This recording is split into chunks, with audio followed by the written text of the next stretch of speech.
ሰላም ጥዕና ሃበልና ኣብ ዝተፈላለዩ ኩርናዓት ዓለም ብምዃን ትከታተሉና ዘለኹም ክቡራትን ክቡራንን ንዕለተ ሰንበት ዝሓረናዮም ሓበሬታታት እንሆ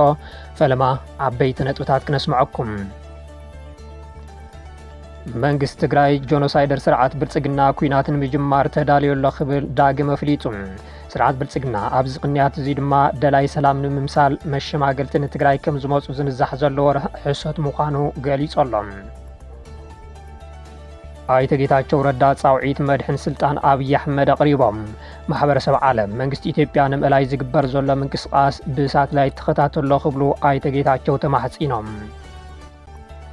ምክትል ኮሚሽነር ፖሊስ ትግራይ ኮነሬል ገብረስላሴ በላይ ካብ ሓላፍነቶም ንኽእገዱ ጻውዒት ቀሪቡ። ዓለም ለኸ ትካላት ተሓለቕቲ ሰብኣዊ መሰላት ኣብ ጉዳይ መሰል ደቂ ኣንስትዮ ድምፆም ንኸስምዑ ዝተፈላለዩ ውዳበታት ሲቪል ማሕበረሰብ ጸዊዐን። ኣብ ኣዲስ ኣበባ ኮይኑ ኣብዚ ሰሙን መግለፂ ዝሃበ ብርጌድና ሓመዱ ተቃውሞ በፂሕዎም። ተጠቃምነት እንተይኮነስ ንላዕላውነት ኤርትራ ብሕቶን ዘእቱ ስርዓት ብልጽግና ምድጋፍ ጸረ ቃልሲ ኤርትራውያን ከም ዝኾነ እውን እናተገለጸ ይርከብ።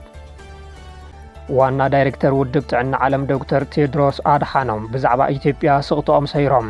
ዶክተር ቴድሮስ ኢትዮጵያ ኣብ ዘይዛሪ ኩናት ኣትያ ከም ዘላ ኣመልኪቶም። ሕዚ ናብ ዝርዝሮም ክንሰግር ሰናይ ጸንሒት።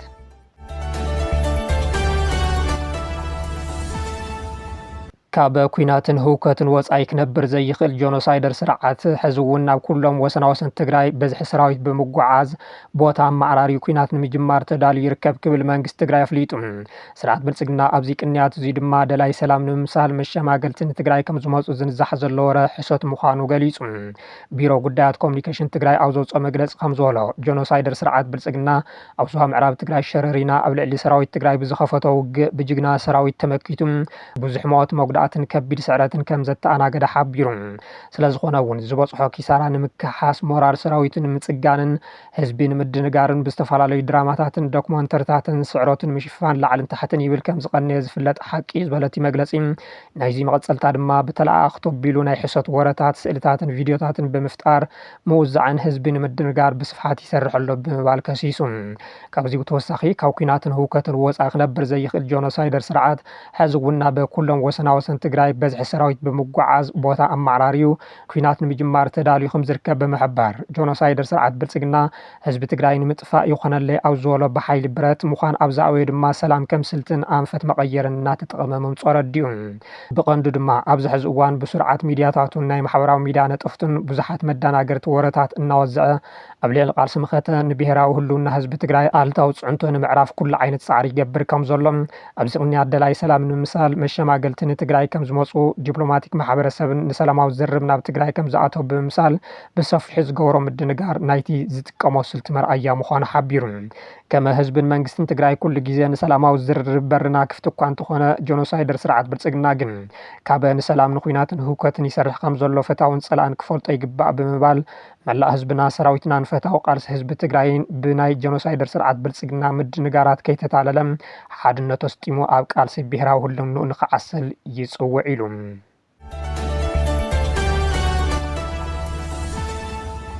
ማሕበረሰብ ዓለም ኣብ ዶባት ዝካየድ ዘሎ ወተሃደራዊ ምንቅስቓስ ሳተላይትኩም ተኺልኩም ተኸታተልዎ ክብሉ ኣይተ ጌታቸው ረዳ ተማሕጺኖም።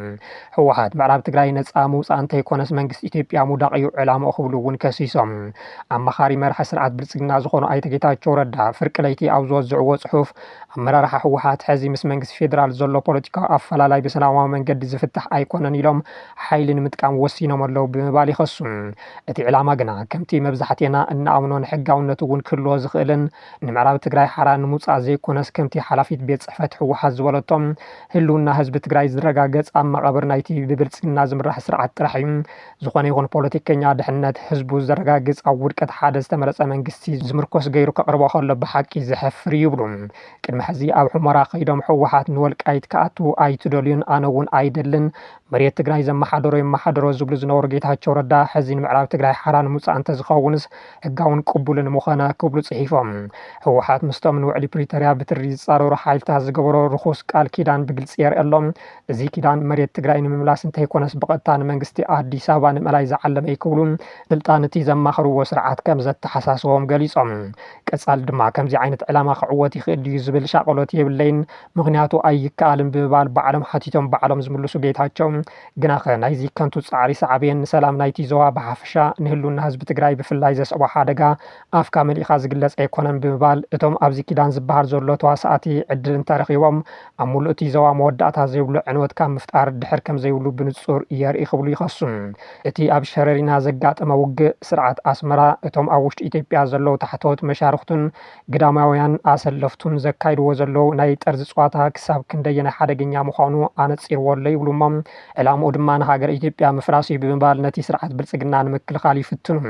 ንኣባላት ሰራዊት ትግራይ ከገድሶም ዝግባእ ህልውናን ሰላምን ህዝቢ ትግራይ እምበር ህልውና ናይቶም ኩሉ ግዜ ኩናት ምውላዕ ከም ናይ ጦረታ ውጥኖም ዝቆፅርዎ ውሕዳት ገበነኛታት ክኸውን የብሉን ብምባል ንምምዓድ ዝፈተኖ ኣማኻሪ ብልፅግና እቲ ተገደስሉ ዝብልዎ ህዝቢ ኣብ ዘይዛርፅ ፅንተት ከም ዘሎ ግና ክጠቕስዎ ይደለዩ እቲ እንኮ ከድሕነና ዝኽእል መንገዲ ዝተረፈ ዓቕምን ዕድላትን ተጠቒምና ነቲ ኣብ ልዕሊ ህዝቢ ኣንጸላልዩ ዘሎ ሕቶ ህልውና ብሰላማዊ መንገዲ ምፍታሕ ይብሉ ጌታቸው ረዳ ህዝቢ ትግራይ ሓደጋ ህልውና ከም ዘሎ ይገልጹ እሞ ነቲ ሓደጋ ህልውና ንምፍታሕ ግና ፈለማ ከም ህዝቢ ብሂወት ክንነብር ኣለና ብምባል ነንባዕሎም ዝዋቅዑ ሓሳባት የልዕሉ ከም ህዝቢ ንኸይትሉ ከጥፈካ ይህንደድ ዘሎ ስርዓት ብኸመይ ፈለማ ብሂወት ክንህለ ኣለና ትብሎ ብምባል ብዙሓት ይሓቶ ኣለዎም በብመድረኹ ሻዕብያ ዝኾነ ዓቕሚ የብሉን ንኣስመራ ንምእታው ሰዓታት ኣይወስድን ዝብሉ ዝነበሩ ጌታቸው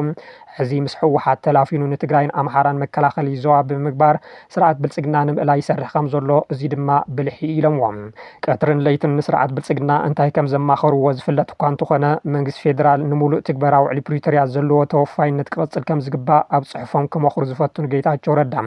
ማሕበረሰብ ዓለም ድማ ቅልጡፍ ስጉምቲ ንክወስድ ተማሕፂኖም ኣብ ዶባት ዝግበር ምንቅስቃሳት ንምርጋፅ ናይ ሳተላይትን ምድራውን ክትትል ክግበር ጎነፅ ዘልዕሉ ወተሃደራውን ፖለቲካውን ተዋሳእቲ ተሓተቲ ክግበር ድሕነት ሰላማውያን ዜጋታት ቀዳምነት ክህብን ካብ ኩሎም ኣብቲ ዞባ ዘለዋ ሓይልታት ሙሉእ ወተሃደራዊ ግልጽነት ክጠልብን ብምጽዋዕ ይካየድ ዘሎ ምድላዋት ኩናት ስቕታ ምምራፅ ኣብቲ ገበን ተሓባባራይ ምዃኑ ብምባል ነቲ ዝተዓቐብሉ ስርዓት ንኸድሕነሎም ፀዊዖም ኣለው ንማሕበረሰብ ዓለም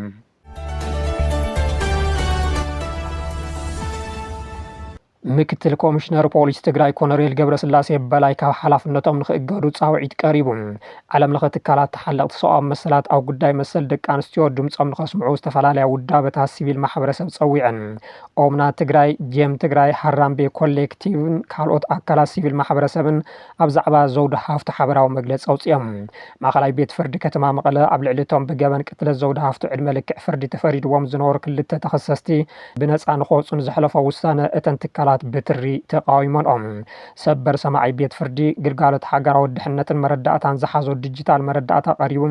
ብበዓል ማያ ክረጋገፀሉ ኣዝዩ ዝነበረ እኳ እንተኾነ ኮሚሽን ፖሊስ ትግራይ እዚ መረዳእታ ከየቕረበ ቤት ፍርዲ ነቶም ተኸሰስቲ ብነፃ ከም ዘሰናበቶም ብምዝኻር ኮሚሽን ፖሊስ ትግራይ ነቲ መረዳእታ ከቕርብ ዘይከኣለ ምክትል ኮሚሽነር እቲ ኮሚሽን ኮሎኔል ገብረስላሴ በላይ ናይቲ ሓደ ተኸሳሲ ኣቦን ናይቲ ካልኣይ ድማ ዘመድን ብምዃኖም መስርሕ እቲ ፍትሒ ከም ዝተተዓናቐፈ ገሊጹ እታ ኣንኮ ብሂወት ዝተረፈት ምስክር ሰማሃል ገብረ እግዚአብሔር ብዘይካ ዝኾነ ይኹን ክሲ ካብ ዓራት ሆስፒታል ተወሲዳ 8 ወርሒ ከም ዝተኣሰረትን ስድራታ ግዳይ እውን ናብ ቤት ፍርዲ ከይኣትዉ ከም ዝተኸልከሉን ድሕሪ ምጥቃስ እዚ ውሳነ እዚ ኣብ ክልል ትግራይ ኣብ ልዕሊ ደቂ ኣንስትዮ ዝፍፀሙ ፀታዊ መጥቃዕቲ ዘተባብዕን ድሕንነት መሳኽር መርመርትን ከምኡ እውን ድያኑ ኣብ ሓደጋ ዘእቱ እዩ ክብል እቲ መግለፂ ነቒፉ ቢሮ ፍትሒ ትግራይ ነቲ ውሳነ ብምቋም ብህፁፅ ይግበአኒ ንኽሓትት ዘገንዘበት መግለፂ ብተወሳኺ ድማ ምክትል ኮሚሽነር ኮሚሽን ፖሊስ ትግራይ ኮሎኔል ገብረስላሴ በላይ ካብ ሓላፍነቶም ክእገዱን ምስቲ ጉዳይ ርክብ ዘለዎም ኣካላት ድማ ክእለን ይግባእ ክብላ እተን ማሕበራት ብሓባር ኣብ ዘውፅኦ መግለፂ ኣነፂረን ንሓፍቲ ግዳይ ዝኾነት ብርቱካን ሃፍቱ ንምስክር ሰምሃልን ኣካላት ፍትሕን ዕቱብ ከለላ ድሕነትን ክግበረሎም ድሕሪ ምፅዋዕ ትእዛዝ ቤት ፍርዲ ከይተፈፀመ ዝተረፈሉን እቲ ናይ ክሲ መስርሕ ዝተቋረፀሉን ምክንያት ብነፃ ኣካል ንክምርመር ሓቲተን ኣለዋ እተን ማሕበራት ኣብ ትግራይ ዝርከባ ሲቪክ ማሕበራትን ተሓለቕቲ ሰብኣዊ መሰላት ደቂ ኣንስትዮን ካልኦት ውዳበታትን ብሓባር ብምዃን ናይ ህዝቢ ምልዓል ክገብራ ጻውዒት ዝተገብረ ኮይኑ ትካል ውድብ ሕብራት ሃገራትን ዓለም ለኻውያን ተሓለቕቲ ሰብኣዊ መሰላት ደቂ ኣንስትዮን ኣብ ልዕሊ ደቂ ኣንስትዮ ትግራይ ይበፅሕ ንዘሎ ፀታዊ መጥቃዕትን ምጉዳል ፍትሕን ድምፆም ከስምዑን ነፃ ምክትታል ክገብሩን ጻውዒት ቀሪቦሎም ላዕለዋይ ቤት ፍርዲ ዞባ መቐለ ንቐተልቲ ዘውዲ ሃፍቱ ያሬድ ገብረስላሴን ኣንገሶም ሃይለማርያምን ማእሰርቲ ዕድመ ልክዕ ፈሪድሎም እኳ እንተነበረ 29 ሓምለ 2018 ዓ.ም ኣብ ዝወዓለ መጋባእያ ግና እቶም ተኸሰስቲ ምክልኻል ከየድልዮም ብነፃ ንኽወፁ ምውሳኑ ስዒቡ ብዝተፈላለዩ ኣካላት ተቃውሞ ሓይለሎም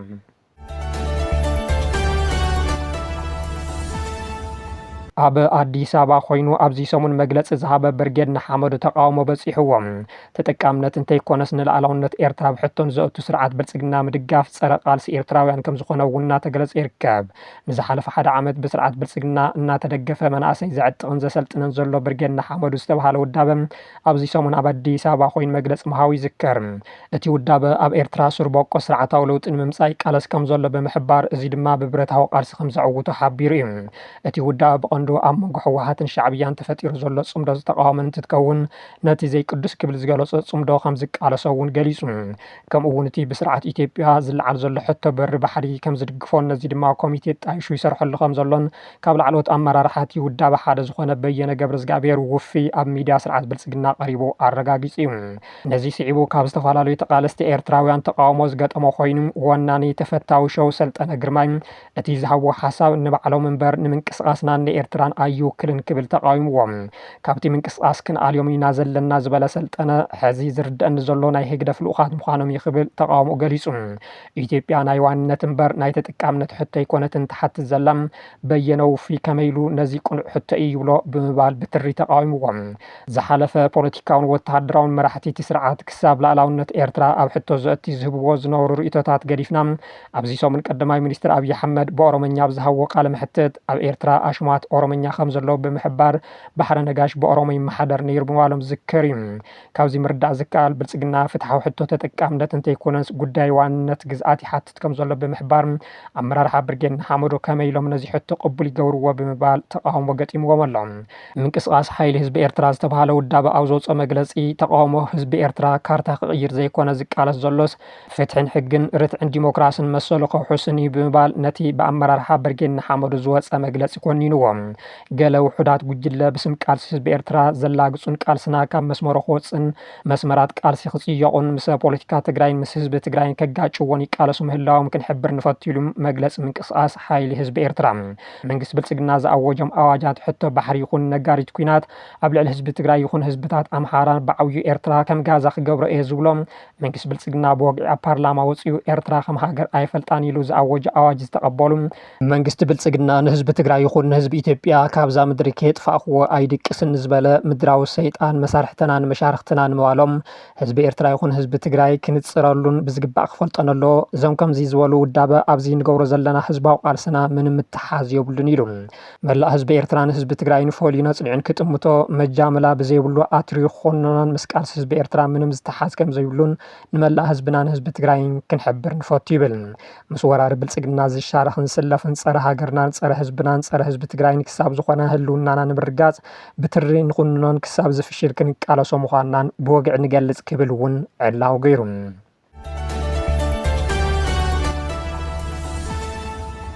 ዋና ዳይሬክተር ውድብ ጥዕና ዓለም ዶክተር ቴድሮስ ኣድሓኖም ብዛዕባ ኢትዮጵያ ስቕቶኦም ሰይሮም።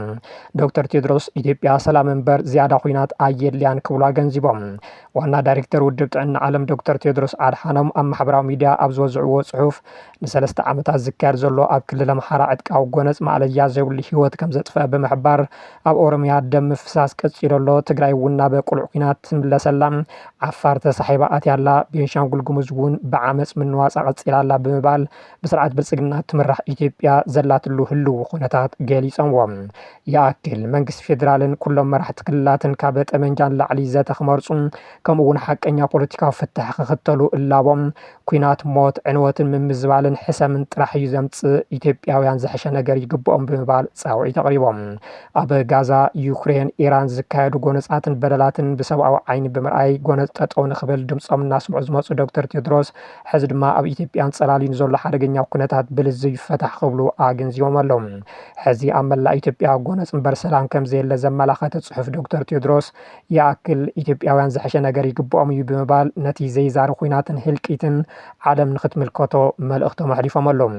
ነዚ መልእኽቲ ፃውዒት ሰላም ዶክተር ቴድሮስ ተቐለብቲ ስርዓት ብልጽግና ንሕወሓት ዝወገነ ብምባል ይቃወምዎ ኣለዉ።